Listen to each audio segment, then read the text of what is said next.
It's time for On Point with Julian Phillips.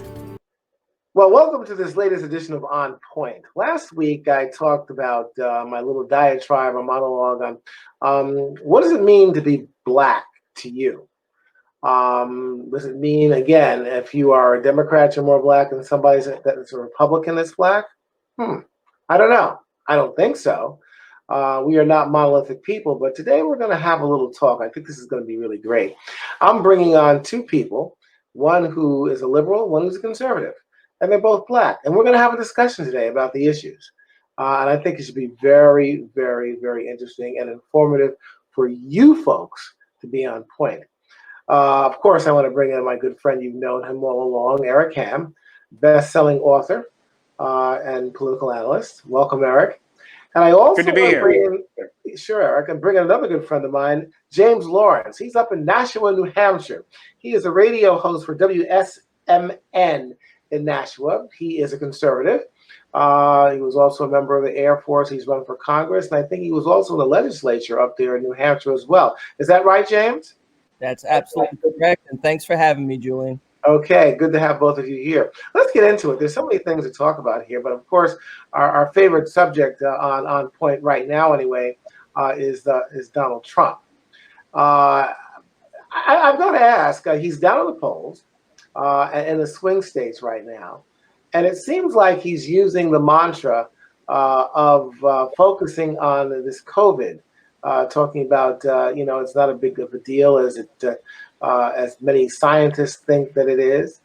Do you think that he's politicizing this to try to get reelected, or that he truly believes that COVID-19, despite the numbers and the spikes, is not a big deal? How important is this? I want to start with you, James. Well, I don't think that the president necessarily believes that COVID-19 is no big deal. I think what the president is clearly focused on is whether we should be shutting down the entire United States economy without completely and thoroughly studying what effective measures we need to take in order to keep Americans safe. Now, we all saw the footage recently. The president has started to wear a mask, which I know that was a big deal before that. But I do think the president takes COVID-19 very seriously. Now, the question is, does he believe that we should shut the entire U.S. and world economy down all of a sudden without really understanding what the implications of that are? No, he does not. Well, Eric, we still have, as you know, no national mandate. Right now, the state of Florida has more infections, and it has the same population as the country of Italy, and they have far less than we do. I think like 200 coming in a day. We're talking about anywhere from 12 to 15,000 down there. That's just one state. So with that going on, people are in a cadre, as you know, with videos of not wanting to wear masks because they say it's impeding upon their freedom. How serious is the Trump mandate, or the lack thereof, in your opinion? Well, I think it's very serious, and I think we see it playing out every single day. I mean, just going back to your discussion on Florida.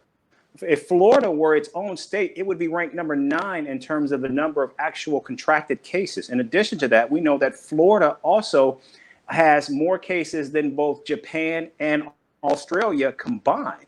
And now Florida has become the epicenter of this virus. So clearly, this is a problem, and the United States continues to outpace the world now nearly 6 months into this virus. And we're seeing continued cases every single day. Florida is breaking records that even some states, some countries don't even do on a daily basis.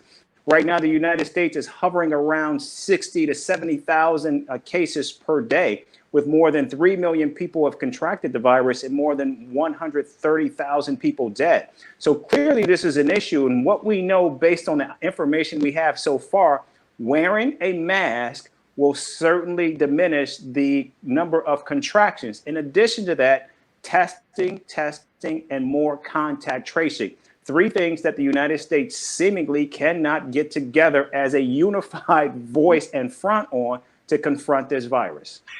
James, I want you to answer that. What is your answer to the administration's reluctance to have a national mandate, talking about testing, talking about contract tracing, those kinds of things. We don't seem to hear any kind of structure from the administration when it comes to these kinds of things. Well, I can't really speak for the administration, but I do believe that it is the administration's role to facilitate and to provide the states the resources that they need to help us combat COVID-19. I do believe that if you listen to what the experts have told us from the administration, that they have been at the forefront of trying to advise and provide these resources for the states. You yourself, who live in New York City or close to New York City, understand that the federal government did give a lot of assistance to New York when the epicenter of COVID-19 was in New York. And I'm quite sure that the federal government will step up to the plate in the event that these epicenters continue to arise in other locations in the future. And I do expect that we will be successful at defeating COVID-19, and we'll be able to put this unfortunate incident and pandemic in the history books, successful and healthy once again.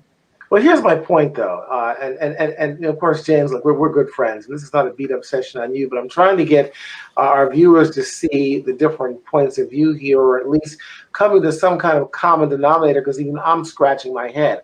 On the one hand, the president says, not to worry about it. We have it under control, but yet and still we're seeing the number of infections rising in states all across the country. New York now, we have a spike out on Long Island again, because there are people who don't want to wear their mask. And unfortunately, whether you want to believe it or not, I'm hearing this thing, it's the trumpeters, as I call them. Most of the time, they're the ones saying, well, you're infringing on my freedom. I don't have to wear a mask. And for a long time, the president did not. Then you hear on the other side, wear a mask. You hear this from the scientists. And I'm saying, who are we to believe? I mean, who are we to believe in this? And it seems like something that is a scientific thing, a disease, it's been politicized. And I think a lot of Americans, quite frankly, are confused, they're frustrated, and they're upset.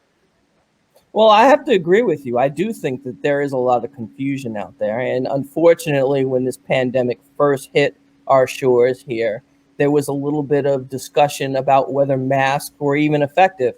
And I think the science at that time actually indicated that they were not. If you listen to the official findings coming out of the CDC and from the Surgeon General and even Dr. Fauci, seemed to have they seem to change their mind midstream as to whether masks were effective. Now that we've determined that masks are effective, I think that you'll see that all parties, even the current administration, will support the wearing of masks, as you saw the President of the United States doing so. I might add that I come from a place that you probably wouldn't say leans too far to the left. I mean, there's a lot of conservatives in New Hampshire, and New Hampshire has done quite well during this pandemic, and you'll find that our governor has taken prudent steps, and the citizens of the state have taken prudent steps to help protect them. So I do think that Americans are capable of making good, common sense decisions to help fight COVID-19 and not over politicizing this, because let's face it, COVID-19 is not going to discriminate against Republicans or Democrats. Now, see, that I would agree with. But then you still have people who are saying, okay, I'm not wearing a mask. I'm exercising my freedom. Trump 2020. We're hearing that. Eric, I'd like you to respond to this. I'm going to take myself out of it and see how you might counter what James is saying, even with him with all good intentions. Well, I think right now what we're seeing is hopeful thinking from James in terms of this situation. When you're talking about, this is going to go down in the history books as something successful, I don't think so, because all we have to do is look at the number of dead, which have surpassed the number of dead from World War I and Vietnam. And this is going to go down as a complete debacle in the history books, that the government simply did not respond in a way and in a manner that it should have. We've got 136,000 dead. The number is continuing to rise. And already Dr. Tony Fauci has said that he could see this number rise to where we see 100,000 people infected on a daily basis. And we're getting closer and closer to that number right now. Right now, the United States is leading the world. We have removed ourselves from the World Health Organization in the middle of a pandemic, which means we are not working with the rest of the world. One of the comparative advantages the United States has had since World War II is our ability to convene the world, to lead the world on global issues. This is something where the United States should be outpacing the rest of the world. Right now, the rest of the world has left us behind.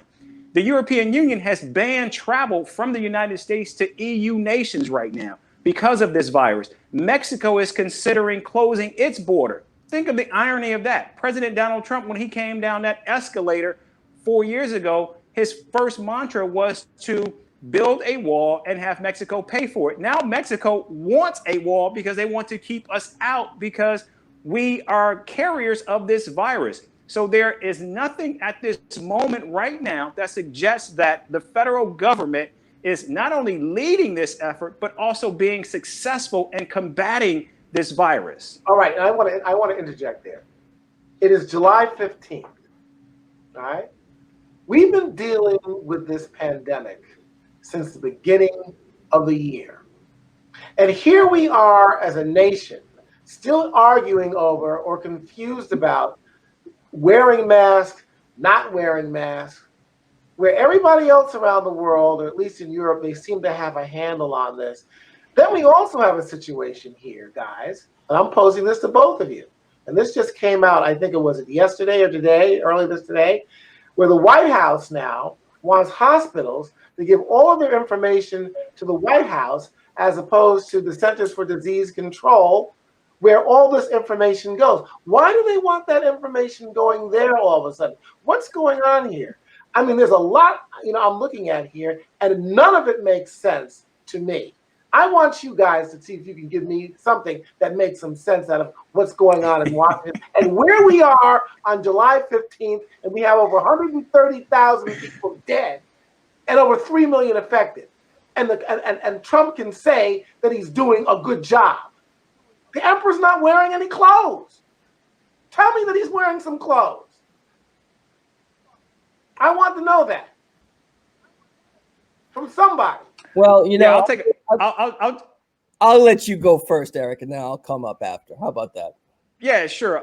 We do know that this is information that came out yesterday, Julian, that the White House has now made this abrupt policy decision. And one of the reasons for that is because the Center for Disease Control, which is seen as the global pandemic premier organization, they simply have gotten a lot of the information wrong, and it's either been wrong or they haven't gotten it timely. In fact, many of us journalists working here in Washington on these issues, we've had our issues with them.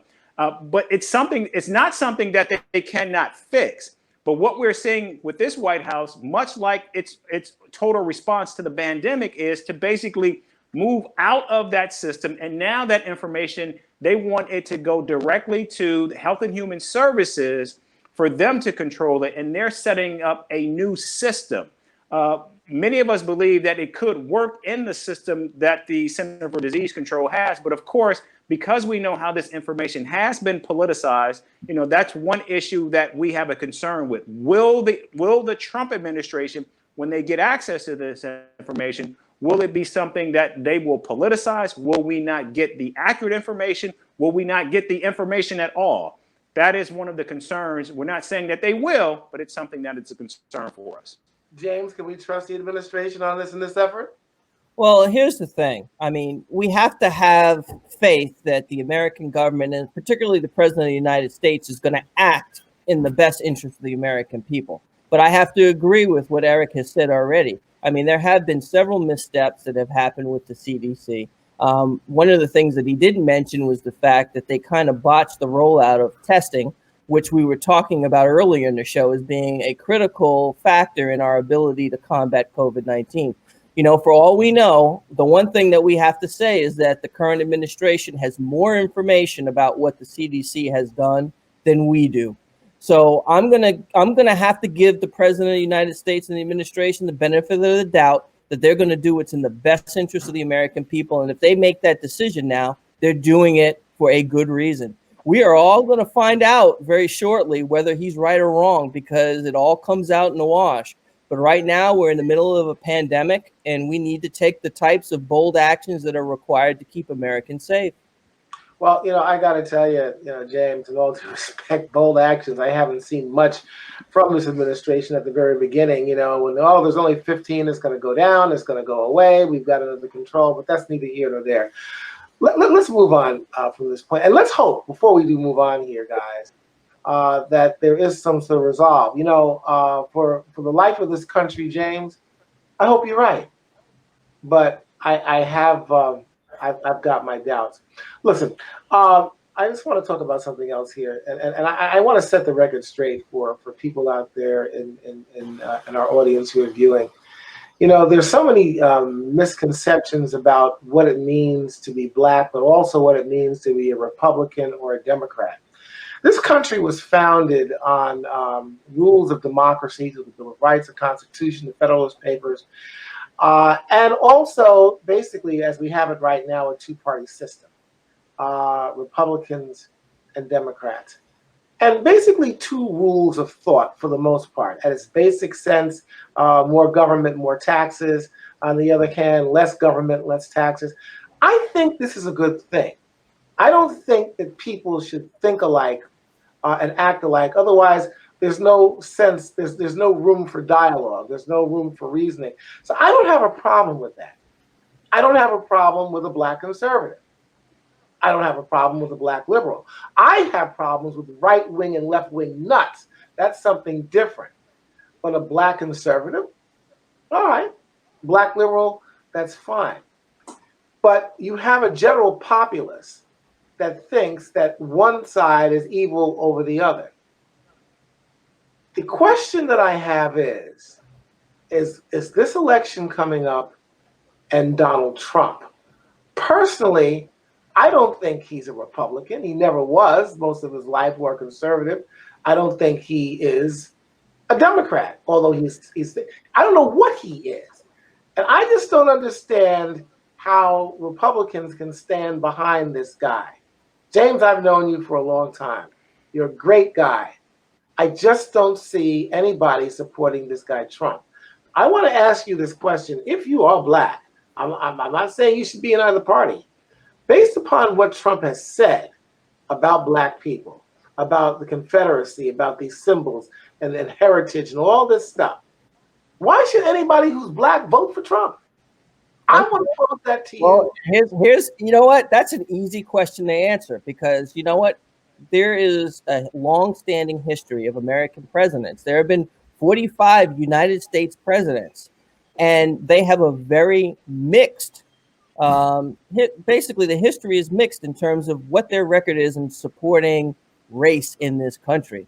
And we've got some really horrific Democrats that have done some really bad things in the area of race. We have a few Republicans that have done that too. But although it's kind of ironic, the history is actually on the Republican side in this particular issue, because there are many more Republican presidents that have done more things to calm racial strife than Democrats. And listen, no, James, I'll agree with you on that. Of course, my grandfather was a Republican, and of course, we can talk about the Dixiecrats back in the 60s. They were all Democrats, but I'm talking about now. Okay, well, let's talk about Trump. Right here, right now. What has President Trump done? Probably the most substantial thing that President Trump has done to help stave some of the racial damage that has been done is the criminal justice reform bill that he signed. Now, granted, this is something that's been talked about for a long time. We all know about the horrific record of the incarcerations of African Americans in this country. We all know that the impact that has had on African American families and African American wealth, and a host of other damaging things that has done. President Trump supported and actually signed this very important piece of legislation into law that has actually undone some of the damage that was done to the African American community. He has also commuted the sentences of many non-violent incarcerated African Americans that would have been rotting in jail as a result of some of the poor choices that were made under the Clinton administration and others. So that's one very important thing. And you know what? I'm going to throw this out there because a lot of people view it as ceremonial. You know, a lot of people like to poke fun at the president for saying that he keeps poor company. Maybe he has the support of white supremacists. I'm going to throw that idea out there. There's no figure in our history that is more the example that would be hated by white supremacists than Jack Johnson. Who pardoned Jack Johnson? It wasn't Barack Obama. It wasn't Bill Clinton. It was Donald Trump. So there are some very important things that this president has done to support African Americans. Okay, Eric, as Trump would say, what do you have to lose? Jump in. Yeah, he does say that, and I think what we're seeing now, and I think one of the reasons why we're seeing the president struggle in the polls is because this race has become a referendum on Donald Trump. It is a referendum on his policies, but more so, I think it's a referendum on his character. It's a referendum on his ability to comport himself as the commander in chief. And many people, particularly those within the Trump campaign orbit, continue to ask, where is Joe Biden? How come we don't see him? Well, I don't think it matters if we see Joe Biden or not, because at the end of the day, it is President Donald Trump who is running for re-election. And I think if this becomes a referendum, which it is right now, that is going to be something that Donald Trump does not want. Right now, the problem for Donald Trump is he doesn't have an easy target to hit. And much of the invective right now is focused on him because, again, what Americans want is they want someone who will lead them, who can govern them out of this situation.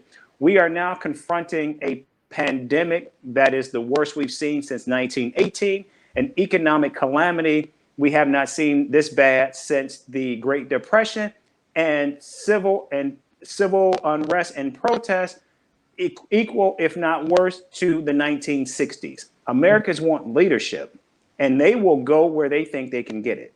All right. So my question to you, though, is, okay, you might not be able, in all fairness, not that I'm a supporter of Trump in any form or fashion, but in all fairness, you can't blame the economy on him. It has to do with the pandemic. His response to it may be making the economy much worse. But what is your response to James's contention that, you know, Trump has done some significant things for blacks, like criminal reform and the like? How would you counter that, or how would you explain that? Well, I want to be clear. What James said President Trump did that was prison reform. And he's right. But we're less than 20 weeks out from the presidential election, and Donald Trump ain't running on prison reform. So that ought to tell you everything you need to know about what he thinks about this idea, about this notion of prison reform.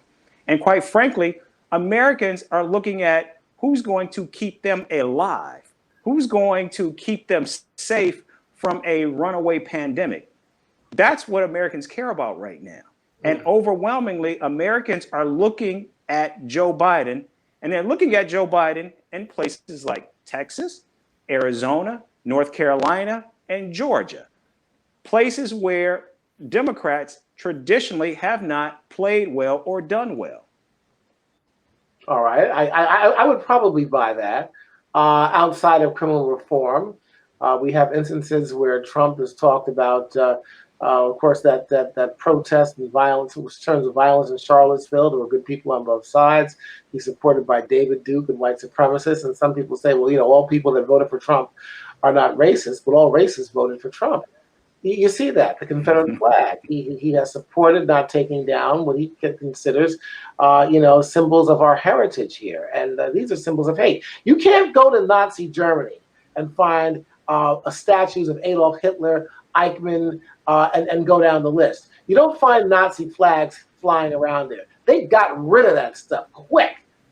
We are now, what, how many years, hundreds of years, whatever it is, from the Civil War, and the Confederate flag is still an issue, and it is a symbol of hate. That war was fought on the tenets of slavery.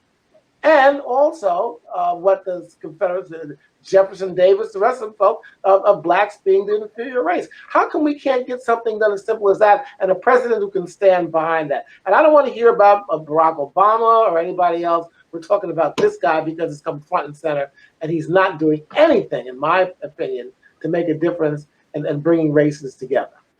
James, I want you to answer that question. Well, this may come as a surprise to you, but when I initially decided to support Donald Trump to run for president, I didn't do it solely based on his record on race. And you know what? I think it is relevant to talk about other candidates because he's not running in a vacuum. He's running against Joe Biden. And I hate to break it to you, if I was considering Joe Biden as a candidate for president of the United States, I don't think his record on race is too stellar either. Let's face facts. This gentleman has been a part of the federal government for over 4 decades, whether being a U.S. senator or vice president of the United States. We're talking about a senator who was very vocal and outspoken against busing in the 70s because he was fearful that his constituency would backlash against him because they were fearful of black and brown kids showing up in an integrated situation or fashion in their schools. His history is not that much better. And his over 4 decades of experience in the federal government, as far as I'm concerned, is more of a condemning issue for him than Donald Trump, because Donald Trump's 3 years of presidency certainly doesn't add up to 4 decades of federal government experience. If we have a race issue or a systemic racial issue in the United States, I think the person who has almost 50 years of experience in the federal government deserves his share of the blame for that more so than a president who's been there for 3. Look, I'm not going to give the Democrats a pass on this, James. I'll give you that much because I have a lot of issues with them too. All right. And we know what those issues are. We've got inner cities here that have had Democrats in control for a long time. Crime, unemployment has run rampant. I haven't seen change there. But what I have not seen in all the years I've been alive is the unraveling of a government in 3.5 years with this cat in office. Okay? We have hardly any relationships with our allies overseas now. He wants Russia to come back into the G7. Our allies don't want to do that. We can't get people over there now because of COVID-19. We're having issues now with China. He had this great photo op with North Korea at the DMZ. There's been no nuclear agreement signed with them. We have no Iran nuclear deal right now. All the tariffs that he's put in place right now, you have farmers out there in the Midwest committing suicide. I don't see anything here that this president has done to make things better. In fact, I don't know of any president, even George W. Bush, when we had the banking crisis, where we've been in a situation like this with economic unrest as well as civil unrest in this country. We're getting hit on all sides. Eric, answer this for me. Explain this to me. Well, you're right. I mean, we're seeing a president, particularly in Donald Trump, who has not only no experience in government, but he has no depth of history or connection to how the levers of political and government power work. And that's why we're seeing what we're seeing, particularly with the response to the crisis of COVID-19. You're talking about someone who fundamentally has a distrust of the government. And it's hard to be able to actually put those levers to use to help people who are in need if you are fundamentally distrustful of them. That's what we saw from Jared Kushner with his response to the virus. And I'm just using that as an example. And James, I totally get your point regarding Joe Biden. But here's something, and this is what I think even white people who support Bernie Sanders and who think Joe Biden may not be a good candidate, this is what they see and this is what they recognize when they look at Joe Biden and why they're willing to stand with Joe Biden. Because Joe Biden, for 8 years, stood as someone who was willing to elevate, lift up, and be the shield for a black man. He was willing to put his own ambitions on hold to make sure that this black man succeeded. That's something that black people don't see every day. unless you're watching a movie. And to be clear, Joe Biden did not even attempt to play the role as the white savior. And when African Americans look at Joe Biden, that's what they see, and that's why they're willing to ride with him. We saw Angela Davis yesterday say, look, I'm supporting Joe Biden, not because I'm just enamored with Joe Biden, but because this is a political choice. We're talking about politics, and that's what people don't often understand. Oftentimes, politics is about having a seat at the table so you can actually impact or affect change, so you have the power to get what you want. If people decide to walk away from either candidate, Joe Biden or Donald Trump, then you cannot raise your voice when these people get in office and do what they do. And so that's why people look at Joe Biden and they say, okay, well, I'll push this lever for Joe Biden, because if I do this, that gives me an opportunity to say to Joe Biden, this is what I expect, this is what I want. We could go on forever about this. James, I've been on your show, and we'll argue until 60 minutes is up, and we're just getting our feet wet, and I love it because we have some great dialogue. And of course, Eric, the same thing. At the end of the day, it looks like I would assume that James, you think there's enough good stuff for blacks to give Donald Trump at least a good look in November. Is that correct? I absolutely do. Like, I stand behind what I said. His record over the past 3 years, which is a very short period of time, he got ground sweeping prison reform through, which is something that we've been talking about for decades. It's not, we tend to focus a lot on what people say and not so much on what they do. Here's a president that actually has done something. Not to mention the fact that African-American unemployment before the pandemic was at a record low. These are some things that are very important. I mean, there's nothing that can change, the outlook or the quality of life of someone than having gainful employment and being able to afford what you need to do to make a living. So, yes, I do think there are some very redeemable qualities in the president, despite what the media wants to say, for the African-American community. All right. Well, let me ask you this one last question. Do you think Trump is a racist? Only the president knows what's in his heart. I can only refer back to an old quote from Malcolm X in 1964, when he very eloquently stated, if blacks just blindly, continuously continue to vote for liberal Democrats, they are nothing more than political chumps. And I guess the record kind of stands crystal clear for me. I look throughout the history of this nation, and there have been many Democrats in Congress. As a matter of fact, during that time when Malcolm X made that statement, I believe we had a supermajority of Democrats in the House and the Senate, and we had a Democrat in the White House.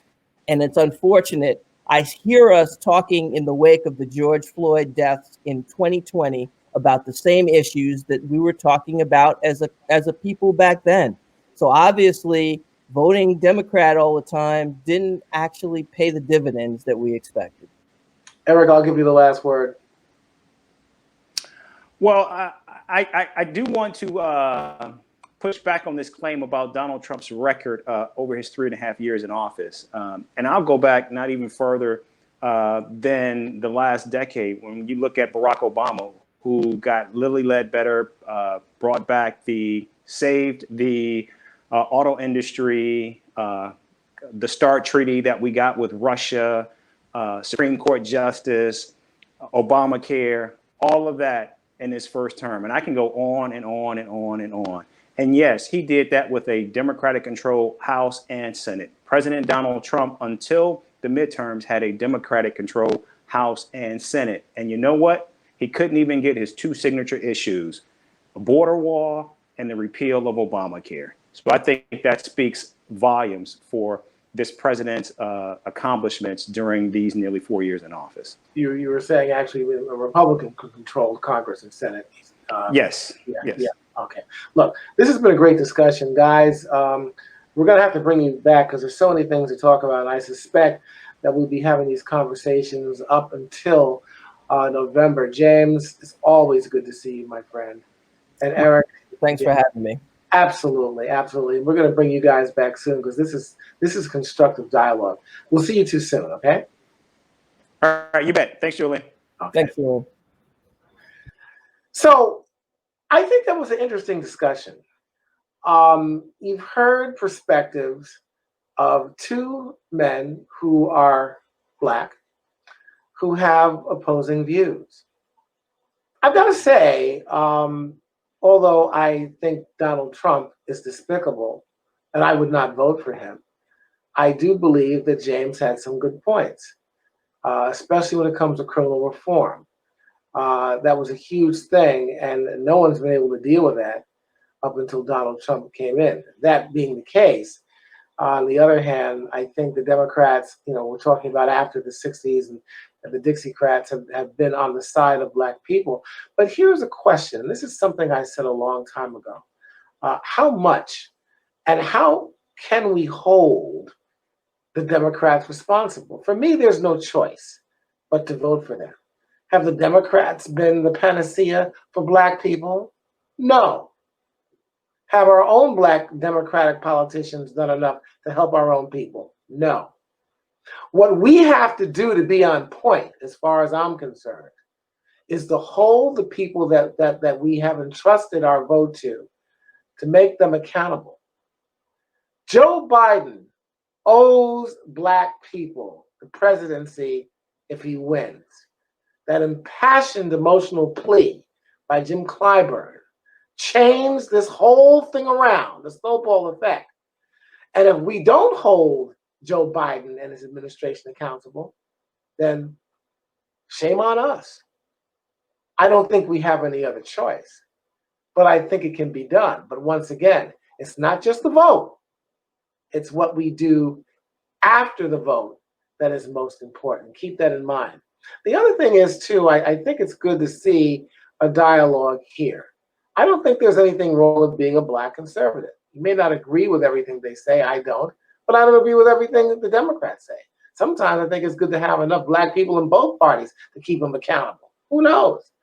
Because at the end of the day, who has the best interests of Black people? The Republicans? No. The Democrats? No. The people that hold the best interests of Black people are Black people themselves. And that's where we need to come together. I think that's all I have to say for today. I think this was a good show, and I want to bring these diverging points on again from Black people of different perspectives, because I think it's good for all of us to hear what they have to say, and then we can come up with our own decisions. I'll see you next week.